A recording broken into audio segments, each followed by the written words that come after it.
धन के कारण अनिद्रा मनुष्य को छिजाती है। संपत्ति की चिंता मनुष्य को सोने नहीं देती।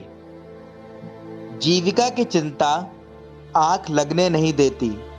जिस प्रकार भारी रोग निद्रा हर लेता है, धनी संपत्ति एकत्र करने में परिश्रम करता और यदि विश्राम करता तो भोग विलास में डूब जाता है। दरिद्र जीवन निर्वाह के लिए परिश्रम करता और यदि परिश्रम करता तो तंग हाल हो जाता है। जिसे सोने का मोह होता है वह धार्मिक नहीं रह पाता, और जो लाभ के पीछे पड़ता वह पथभ्रष्ट हो जाएगा। सोने के कारण अनेकों का पतन हो गया और उनका अचानक विनाश हुआ है। जो सोने के लालची हैं वह उनके लिए फंदा बनता है। बहुत से मूर्ख उसमें फंस जाते हैं। धन्य है वह धनवान जो निर्दोष रह गया और सोने के पीछे नहीं दौड़ा। वह कौन है? हम उसे धन्य कहेंगे, क्योंकि उसने अपने लोगों के बीच प्रशंसनीय आचरण किया। जो उस परीक्षा में निर्दोष सिद्ध हुआ, उसे सदा बना रहने वाला यश प्राप्त होगा। वह पाप कर सकता था, किंतु उसने ऐसा नहीं किया। वह बुराई कर सकता था, किंतु उसने ऐसा नहीं किया। उसकी समृद्धि सदा बनी रहेगी और सभा उसके उपकारों का बखान करेगी। यदि तुम किसी दावत की मेज पर बैठो तो मुंह फाड़ कर या मत कहो, उस पर कितने व्यंजन रखे हुए हैं। याद रखो कि ईर्ष्यालु आंख बुरी है, प्रभु को ईर्ष्या से घृणा है। संसार में ईर्ष्यालु आंख से बुरा क्या है? इसलिए वह हर समय संसार में ईर्ष्यालु आंख से बुरा क्या है? इसलिए वह हर समय आंसू बहाती है। यदि कोई किसी चीज की ओर देखता तो उसकी ओर हाथ मत बढ़ाओ,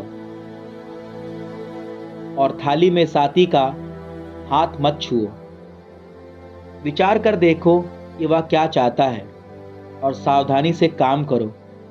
जो तुम्हारे सामने रखा जाता है उसे भद्र मनुष्य की तरह खाओ। अधिक मत खाओ जिससे लोग तुमसे घृणा ना करें। शिष्टाचार के लिए सबसे पहले खाना बंद करो। पेटू मत बनो, लोग इसका बुरा मानते हैं।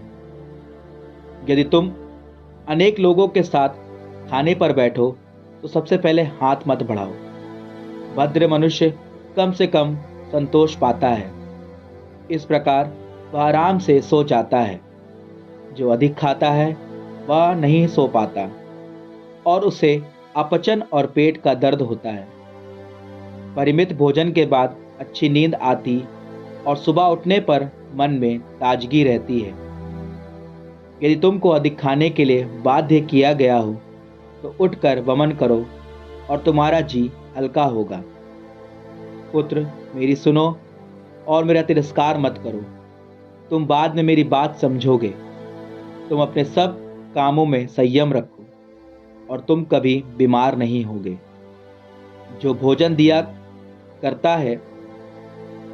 दिया करता है उसकी सभी लोग प्रशंसा करते हैं और उसकी उदारता की ख्याति बनी रहती है।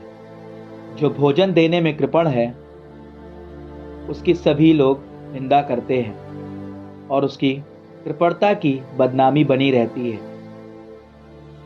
अंगूरी पीने में अपनी वीरता का प्रदर्शन मत करो, क्योंकि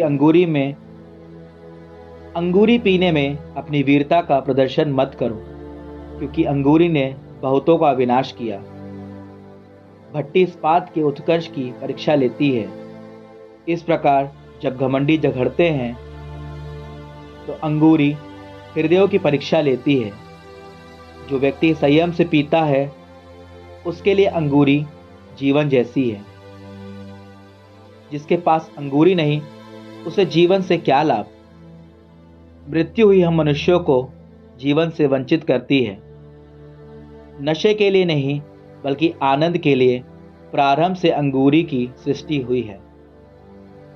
अवसर के अनुसार संयम से पी गई अंगूरी हृदय को उल्लास और आत्मा को आनंद प्रदान करती है। जो व्यक्ति संयम से अंगूरी पीता है वह तन मन से स्वस्थ रहता है। जो व्यक्ति असंयम से अंगूरी पीता है वह क्रोध एवं झगड़ा किया करता और उसकी आत्मा कटुता से भरी जाती है कटुता से भर जाती है। नशा मूर्ख का क्रोध भड़काता और उसे हानि पहुंचाता है। वह उसकी शक्ति घटाता और उसके घाव बढ़ाता है। अंगूरी पीते समय अपने पड़ोसी को मत धिक्कारो और जब वह आनंदित हो जाता तो उसका तिरस्कार मत करो।